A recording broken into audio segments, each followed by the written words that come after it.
I'll tell you one thing I don't like, Joe, and this actually is something I do want to talk about here.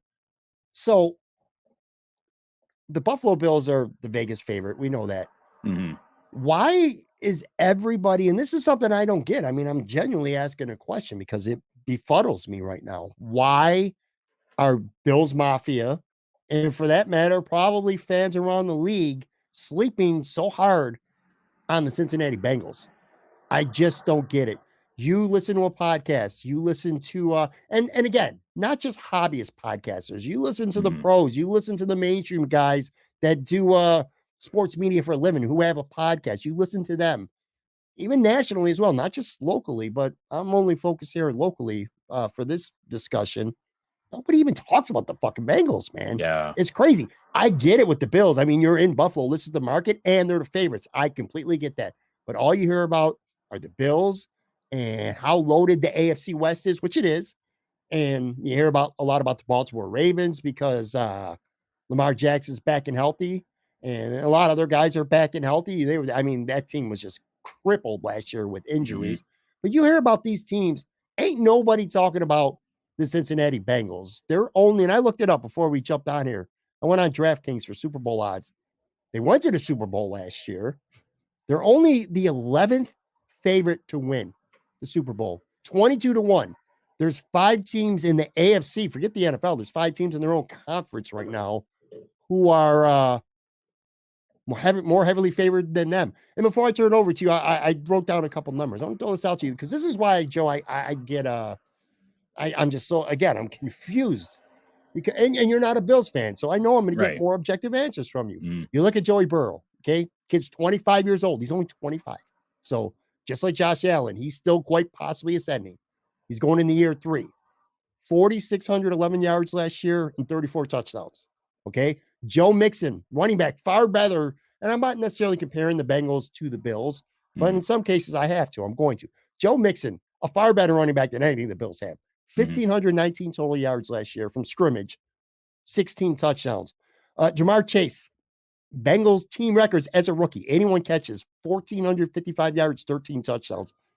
That's verging on Stephon Diggs' production right there.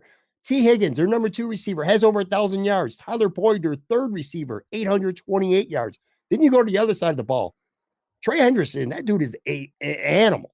14 sacks last year. He had 14 sacks. And he was an animal in the playoffs, too. They had 2 other guys on the defensive line at 7 sacks. The weakness for this team, their offensive line sucked last year. Burrow got sacked 51 times. He was running for his life. He was running for his life in the Super Bowl. Their offensive line was terrible. Well, they fixed that. They spent a lot of money. Leo Collins, the right tackle. Alex Kaplan's playing right guard now. Ted Karras, the center. Those are 3/5 of their offensive line. Good, solid, quality free agents.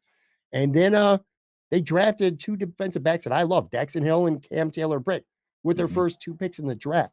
Why is nobody even talking about this team? So, and we'll start with here in Buffalo. And I get it beyond the fact that it's the Bills.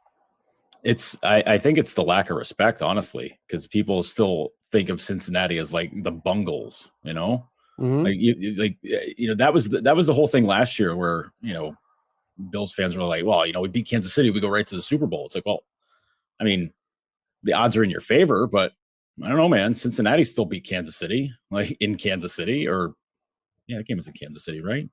Yeah. Yeah. Okay. Yeah. That's just how focused I was on that. But it was like they still went on the road, still won. The same thing. They had all those, all the guys you mentioned. They had all them, and I mean, if you want to say the Bills would be better at home than Kansas City was, I mean, I guess maybe I suppose I don't know, like that. It's crazy to me to think that the Bengals wouldn't do the same exact thing, but people are, I mean, obviously people here are going to be like, no, Bills number 1 no matter what. I get it, but everything that I saw the Bengals do in this offseason reminded me a lot of what happened with Kansas City just a few years ago when they had an obvious problem where it was no, it was 2 years ago. They get chased around and the offensive line. Tampa Bay, wrecks them in the Super Bowl because they couldn't protect Mahomes. Went out and addressed it, and Mahomes was upright all season. So, Like that's a huge fix. I think if Burrow has time and he's not running for his life, Jesus, that's a really dangerous team, on the offensive side. Because defense is defense. Like, if your defense can hold down the fort, then like you've got a luxury.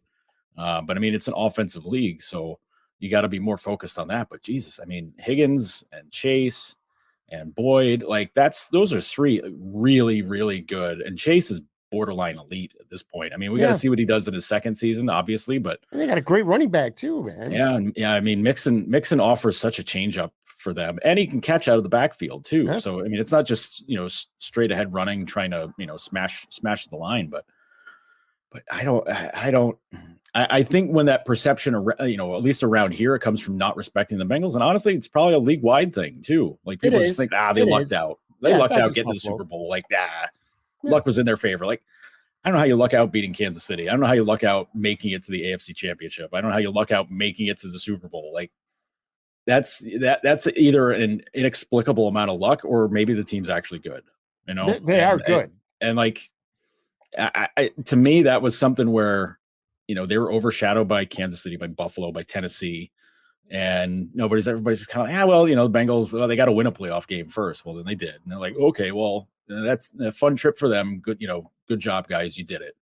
And they just kept going, and their coach is really good. Like that, the coaching staff is really good. I don't know, man. Like it gives me a little bit of the offense isn't as high scoring. It can be, but it gives me a little bit of it reminds me a little bit of when McVay took over with the Rams, kind of. Yeah. It was, obviously, they ran to the Super Bowl immediately when McVay took over, which was, crazy. He gets Jared Goff to the Super Bowl, which, he's never getting back to one right now anyways. But it's, it's that kind of thing where it's like, but like, this guy gets his team to the Super Bowl. Yeah, they lose the Super Bowl. I don't think Cincinnati's going away. Pittsburgh's going to be average. Baltimore's going to be better. Cleveland, who knows about Cleveland in that division? But like, it's like we talked about. The AFC is going to be a pit fight all season long. But like the fact that they're the fifth, like they got five AFC teams in front of them in odds. There's 6 in the AFC. Sixth. Yeah, they got 5 in front of them. Like, that's crazy. Just in the AFC, I don't know. There's a lot to like about the Bengals, which is a very weird thing to say. It is. And look, I know some teams come out of nowhere, and then they're almost kind of like a flash in the pan. I don't know why this just popped. I'm thinking of like the Carolina Panthers. That year they went 15-1. They went to the Super Bowl. They lost in the Super Bowl, but they were 15-1, and then they kind of sunk after that. Mm-hmm. This team's not that team, man. You look at these players that we ran through, most of them are young. They're getting better. And look, just like I said with roster projections and complaining about them in June, the Super Bowl odds mean 0. Us talking about who should be the favorite and who shouldn't be, at the end of the day, when the games start, it means nothing. I'm very well aware of that. It surprises me that this team, if I was doing it objectively, in my personal opinion, the Bills would still be the Super Bowl favorite, and Cincinnati would be right there with them. Like if the Bills are 1A, the Bengals, I'm saying to get out of the AFC at least anyway, because the Rams, we got the Rams in the NFC. But anyway, I think the Bengals deserve to be right there. If there's this first tier, I would put the Bengals above the Chiefs or any team in the AFC West right now, or any other team in the AFC except the Bills. I think the Bengals on offense are every bit as good as the Bills, talent-wise, especially with the better offensive line. I think their pass rush is every bit as good. The difference is I think the Bills might have a little bit better of a back seven. The Bills definitely got a better secondary. Yeah. But again, man, this is just, I don't know. It just befuddles me that so many people are sleeping on the Bengals. It's like you hear about all these teams. You're talking about these teams, the Bills, or who could challenge the Bills are the best team in the AFC, and I barely ever hear the Bengals. It's crazy. It's like every team. I'm always, this is kind of like the writing mind, the content mind of me. But like every team, you can always ask one big question going into the season. Like for Kansas City, it's like, how different are they without Tyreek Hill? Fair question. Because that's a huge factor of their offense. For the Bills, can they get over what happened last year? In the playoffs, like that's a big mental hurdle. Like that's more, metaphysical sort of questioning. But for me, Cincinnati is like, the question is, can they do it again? Yeah. It's not a matter of, whether the talent's there or not. The talent is there. It's just they were very inconsistent on defense. They're, you could say they were poor defensively, and they couldn't protect Burrow very well. But they addressed both of those things in the offseason. So now the question is like, okay, well, can they repeat it? Can they, can they have similar success? Can they get back into the playoffs and be able to get on a roll again?